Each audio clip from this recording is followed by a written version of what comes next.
Shalom. First and foremost, I'd like to give all praises and glory and honor to Yahweh Ba'Hashem, Yahweh Shai Ba'Hashem, Rakar Kadash. Double honors to the elders, apostles of Great Millstone, preaching this word truthfully and sincerely. Shalom to the Akim, scattered through the four corners of the globe, preaching this word truthfully and sincerely. And shalom to the Akim, that be like unto the speckled bird, preaching this word truthfully and sincerely. And I say shalom to you, Akim out there. And this is a sit-down lesson on this February the 28th, 2022, on this Monday afternoon. And the highlight of this article, and it reads, is from RT.com, which was published on February the 28th, 2022, World News. And it reads, U.S. sends delegations to Taiwan, amending evasion fears. It says the trip by former Pentagon and national security figures is a show of support for the island claimed by Beijing.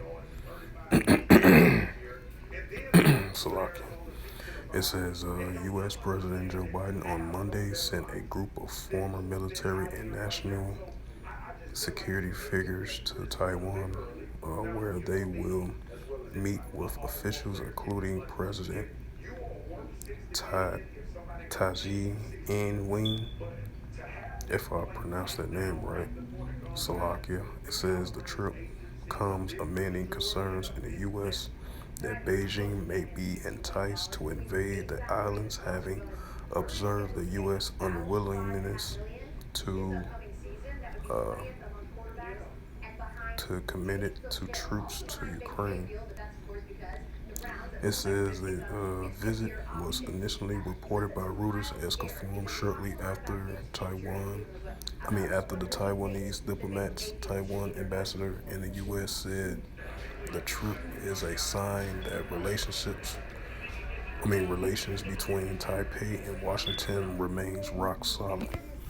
And it says, led by former chairman of the Joint Chief Staff Mike Mullen. The delegation includes Megan O'Sullivan, a former deputy national security advisor in George W. Bush administration formerly, and Michelle Flournoy, a former undersecretary of defense under Barack Obama back then.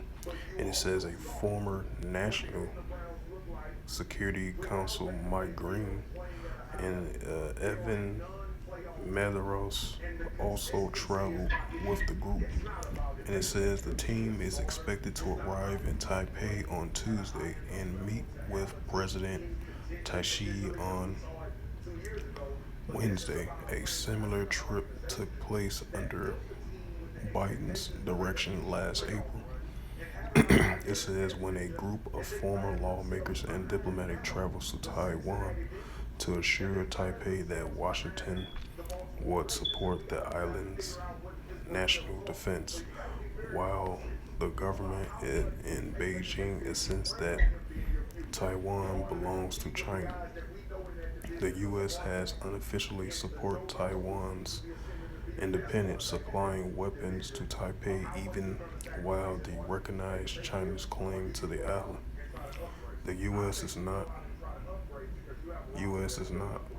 party to any bidding security treaties with Taiwan and has never pledged to defend the island with force. This non-commitment position couples with the U.S. refusal to commit troops to Ukraine in response to Russia's military offense there last week.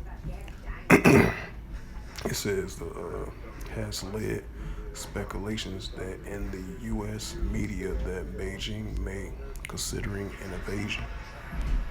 In an interview last week, former President Donald Trump claimed that China would absolutely move on Taiwan during Biden's presidency, while there's no sign there's such a move in the works. Taiwan has accused the United Taiwan has accused Chinese military, I meant to say Slovakia, probing its air defense zone with its jets last week. It says, speaking to Reuters, an unnamed U.S. official declined to link the delegation's trip with any increased threat, saying that it is instead representing Biden's border commitment to Taiwan. So yeah, that's like I was just mentioning before in my previous videos. You're gonna see the increase of these wars and rumors of wars. That's becoming a rumor, and some of these rumors of wars are becoming reality as well too, as we see these things